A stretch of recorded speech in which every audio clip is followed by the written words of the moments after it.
presentation on what's called the whole of government approach to maritime security. For our context, the Ministry of Transport is designated as what we call the Strategic Coordination Agency for Maritime Security. So under the National Security Strategy, 12 core issues, each one has a lead agency. MOT is the lead for maritime. It's done on purpose. It's actually a model that we copy from our Five Eyes partners.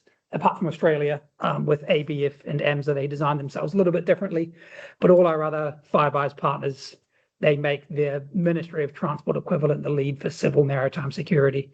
Keen-eyed observers with Sea Vision accounts will note it's seavision.dot.gov, Department of Transport. So that's consistent with what our partners are doing. In terms of why me, so in my day job, I'm the policy lead for maritime security under the Maritime Security Strategy. A couple of years ago, I attended what's called the International Maritime Law Institute's course on maritime security law. So that's a body that sits under the IMO.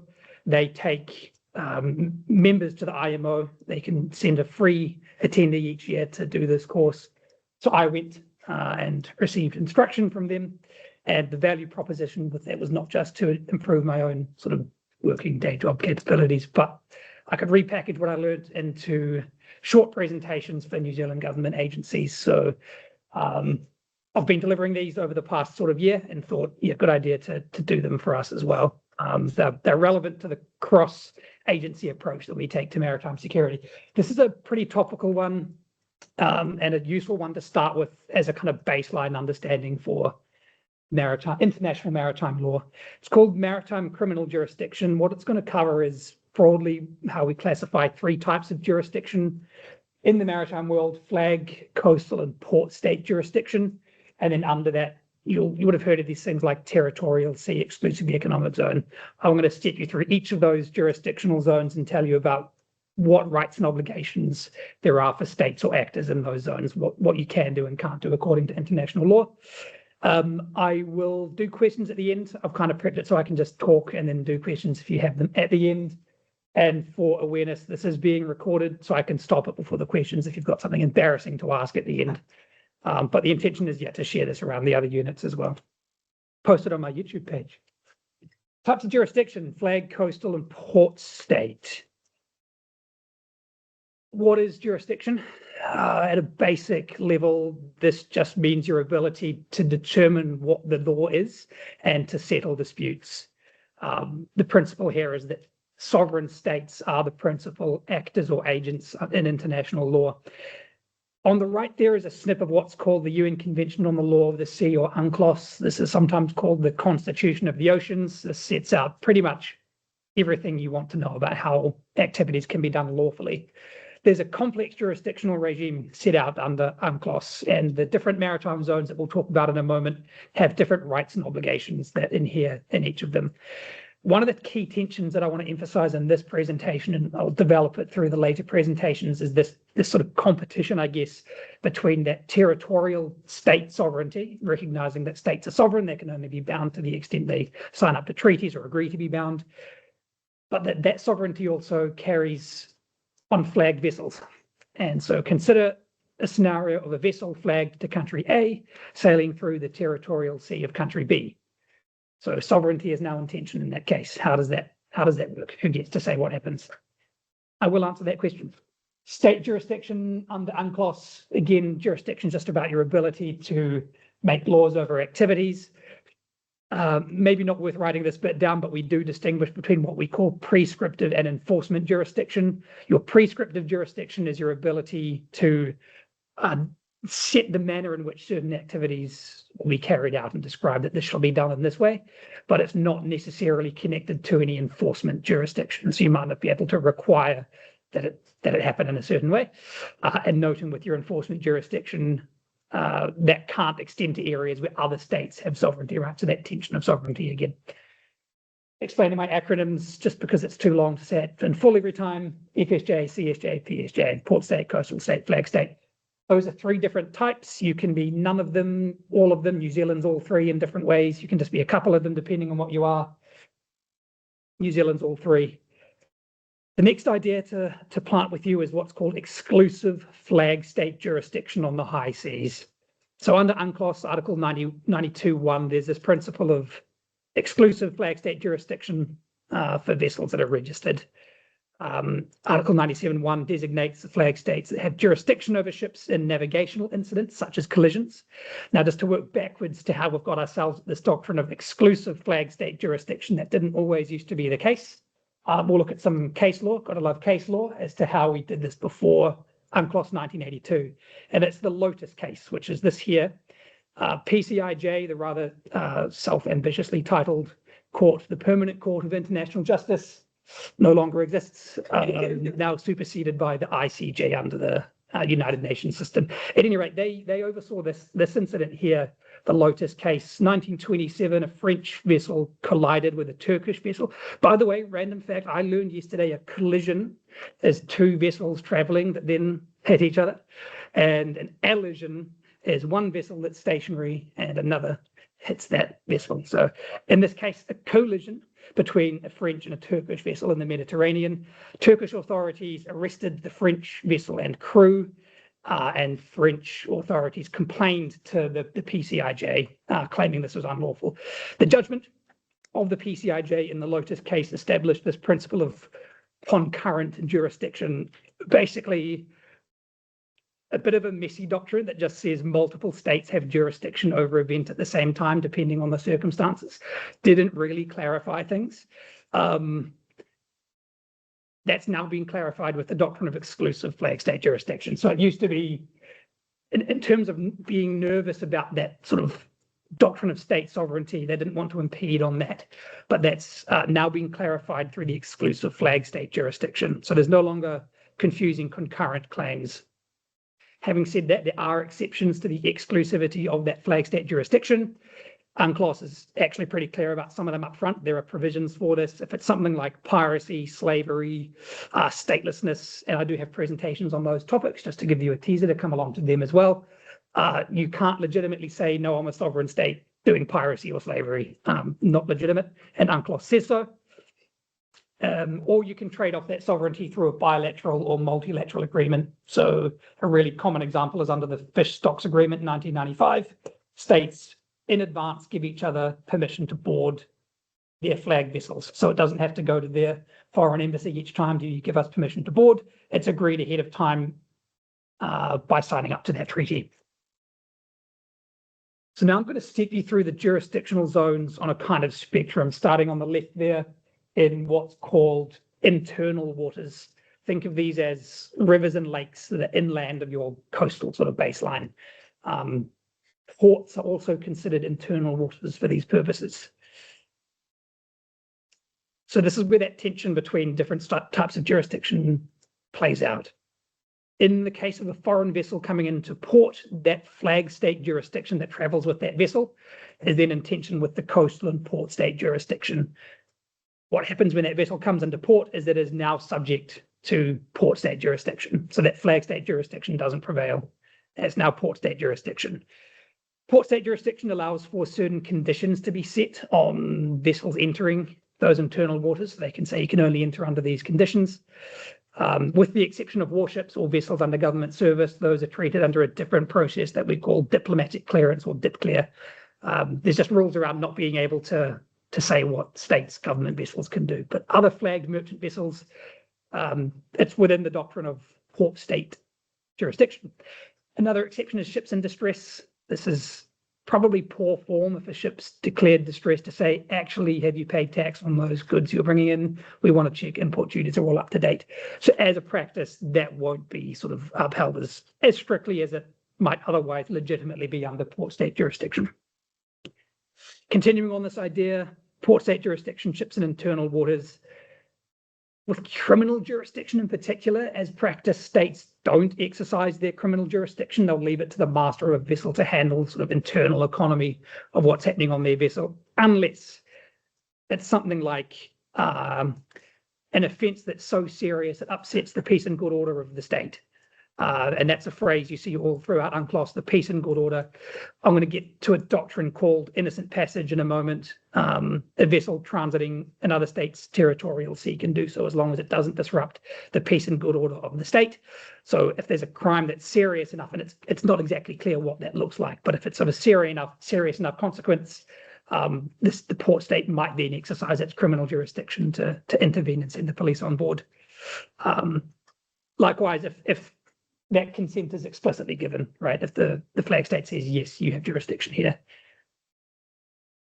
Won't dwell on these, but just two other examples of where port state control is exercised: illegal fishing and pollution. Some port state control here is used for countering illegal fishing and maritime pollution. I'll send these slides around. They're unclassified, so you can look at the detail later. Okay, so we've just done on the left, that's internal waters. Next, we're moving to territorial sea. This is from the baseline out to 12 nautical miles. Easy to think of this as an extension of what a state would normally do just on land, with the exception of that innocent passage.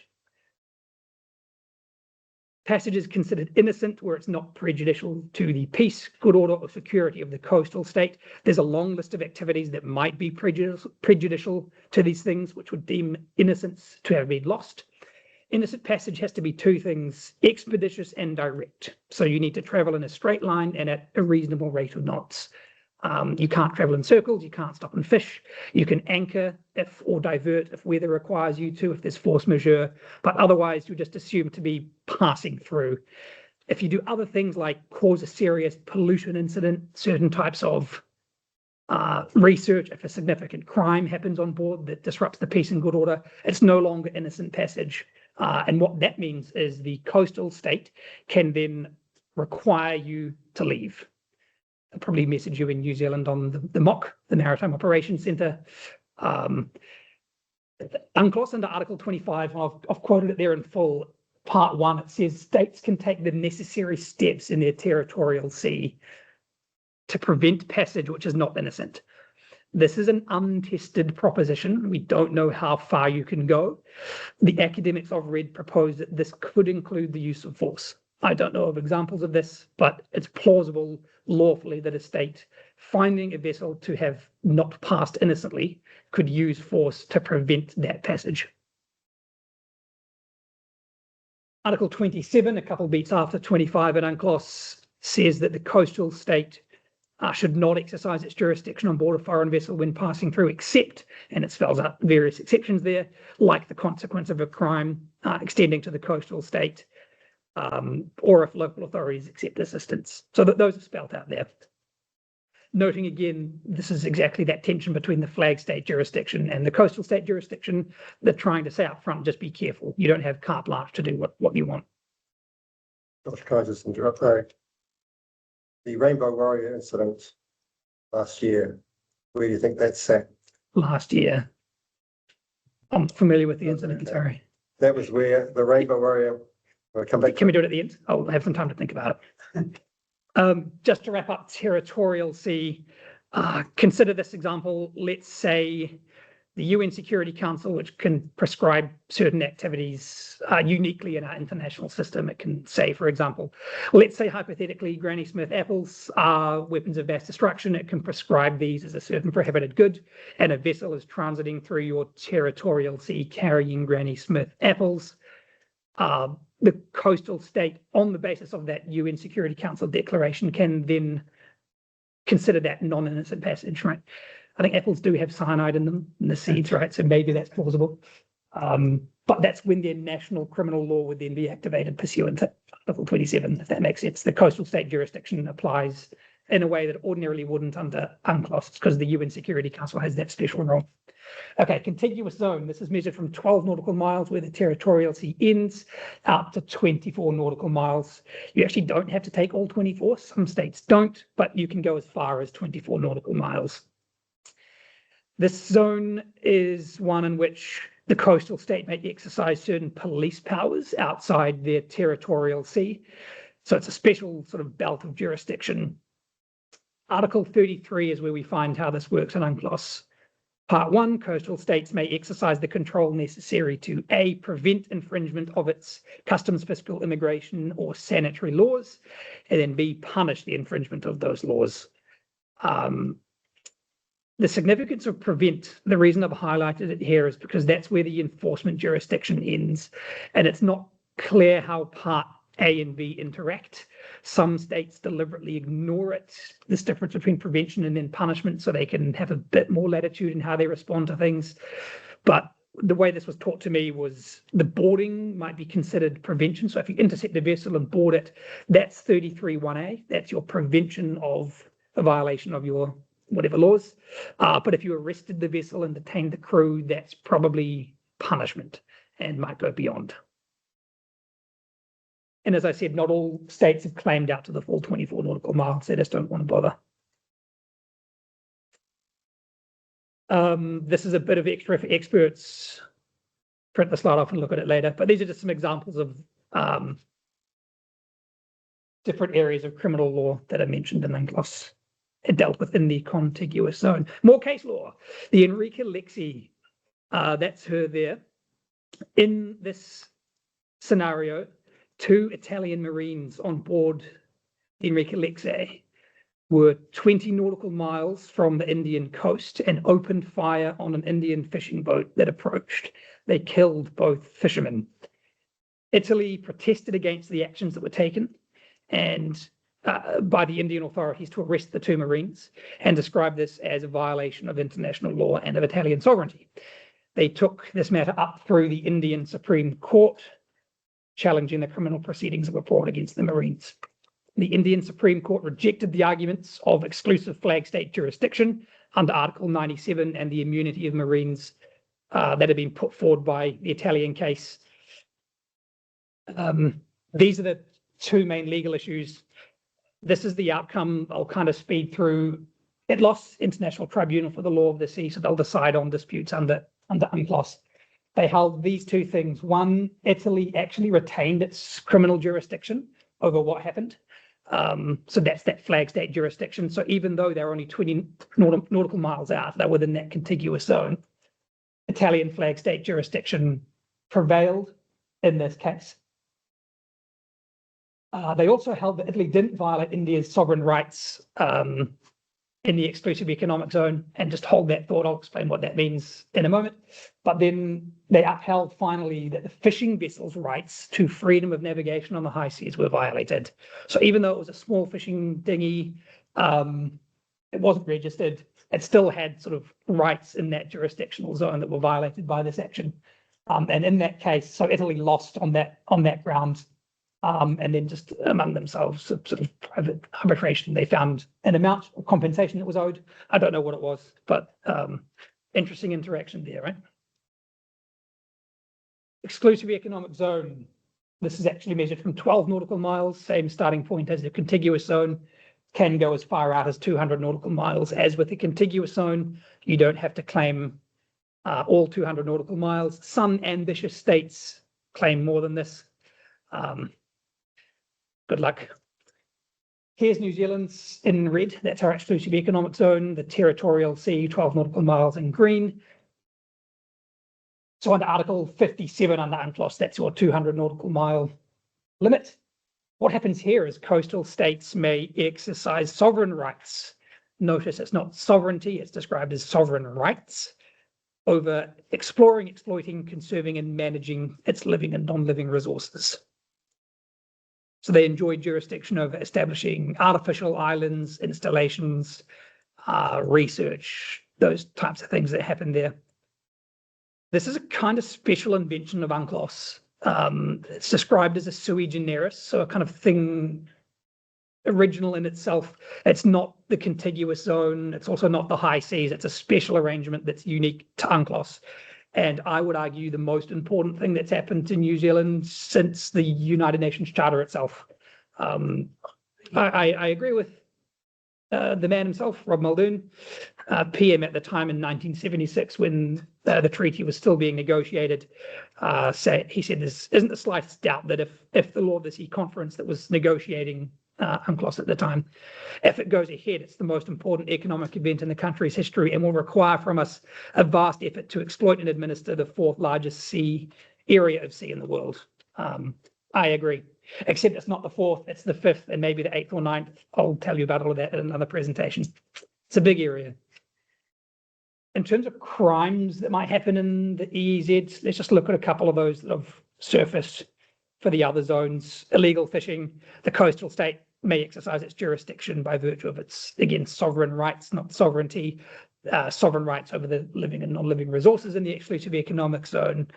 So it can, for example, take such measures as boarding, inspecting, arresting, and carrying out judicial proceedings for vessels that illegally fish in its EEZ.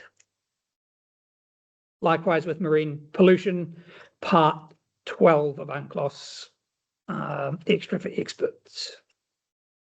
Okay, high seas. So this is beyond 200 nautical miles.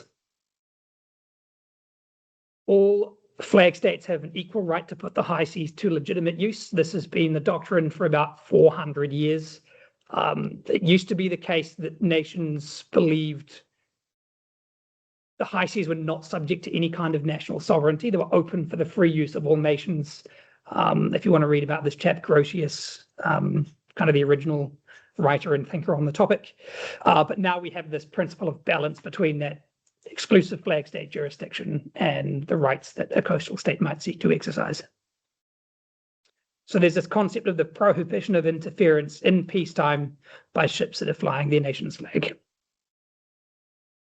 Quite an important doctrine, firmly rooted in those axioms of state equality and sovereignty and freedom of navigation on the high seas.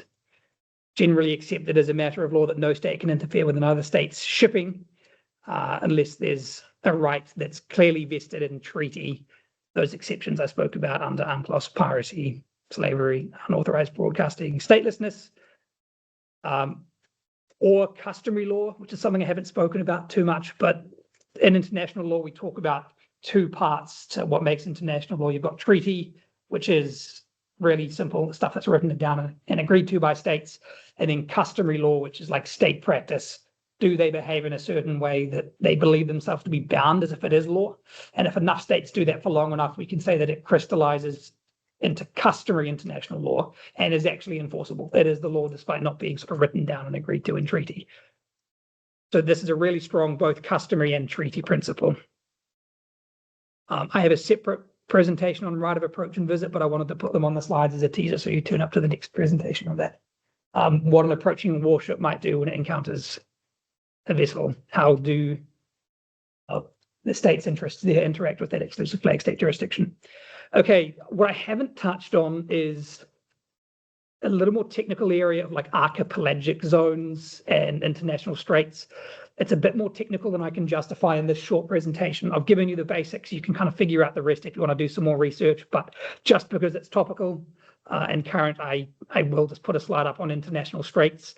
This chap here, Ibrahim Jabari, I think yesterday or the day before had this to say, Straits of Hormuz are closed. Anyone wants to pass, well, thank you. If Mr. Jabari is still active, we say, I suggest he reads up on his UNCLOS. This isn't a thing. You can't close international straits lawfully. That's what the law says, right? As a matter of practice, you can assert something different, just de facto, but under law, UNCLOS Part 3, states, coastal states that border international straits actually have a responsibility to facilitate transit passage. So it's not just that they can't interfere, there's an expectation that they facilitate it, ensuring safety and preventing pollution. So they're expected to do things like provide and maintain navigational aids. So it's beyond just non-interference. Further to that, and while maintaining and protecting their sovereignty, states cannot hamper transit subject to any regulations on safety, security, or environmental protection that may be in place. So what I've spoken to you about today is those types of jurisdiction, flag, coastal, port state, how they interact. I've stepped you through the different zones, starting at internal waters out to the high seas. Those types of jurisdiction interact in interesting ways through them. I can't help but recommend this. It's the last page of a product that we produce in my team at work. It's called the GIMSMA, the Guide to New Zealand's Maritime Security Arrangements. It talks about all 18 issues and threats that we have under the strategy and how we go about producing maritime security. This is the last page that shows how all of our domestic legislation applies across those zones. So you can see something like the Crimes Act stops at our territorial sea, right? So that's like our domestic criminal law applies that far out. Whereas something like MTA, Maritime Transport Act, which is all about flags being, vessels being registered and so on, that goes right up to the high seas, right? So we're going to reproduce this in about a month or so, so keep an eye out for this. One amendment I've asked for is just to clarify that all of this travels with the flag, right? So these apply to any New Zealand vessels flying our flag. So technically we say it stops here, but if you've got the New Zealand flag on, you're bound by all of this anywhere. Okay.